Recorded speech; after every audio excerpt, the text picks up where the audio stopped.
భోజనం చేసిన వెంటనే మంచినీరు ఎక్కువగా తాగుతున్నారా? అయితే తాగటం మానేయండి. భోజనం తిన్న వెంటనే నీరు తాగటం ఆరోగ్యానికి మంచిది కాదు. భోజనం చేసిన తర్వాత కనీసం ఒక గ్లాసు నీరు అయినా తాగేస్తుంటారు చాలామంది. కానీ ఈ అలవాటు వల్ల జీర్ణ రసాలు ప్రభావితం అవుతాయి. కడుపులో ఉండే సహజమైన ఆమ్లాలు, ఎంజైమ్లు ఈ అలవాటు వల్ల కరిగిపోతాయి. జీర్ణ రసాలు పల్చనవుతాయి. ఇది జీర్ణక్రియ మందగించేలా చేస్తుంది. ఆహారం మింగటానికి ఇబ్బంది అయినప్పుడు చిన్న చిన్న సిప్లతో నీరు తాగడం మంచిదే, కానీ పెద్ద మొత్తంలో నీరు తాగడం మాత్రం మంచిది కాదు.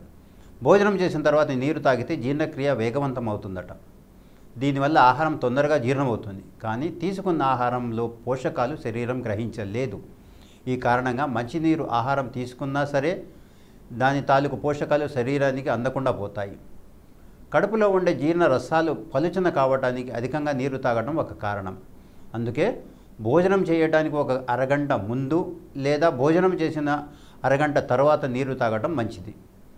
భోజనం చేసిన తర్వాత నీరు తాగడం అలవాటు చేసుకుంటే అది ఇన్సులిన్ స్థాయిని ప్రభావితం చేస్తుంది. దీంతో శరీరంలో కొవ్వు నిల్వలు పెరుగుతాయని ఆహార నిపుణులు, పరిశోధకులు కూడా స్పష్టం చేస్తున్నారు. తిన్న ఆహారం శరీరానికి సరిగ్గా వండబట్టాలన్నా, ఆహారంలో పోషకాలు శరీరానికి సరిగ్గా అందాలన్నా ఆహారం తినడానికి 30 నిమిషాల ముందు లేదా ఆహారం తిన్న 30 నిమిషాల తర్వాత మాత్రమే మంచినీరు తీసుకోవాలి.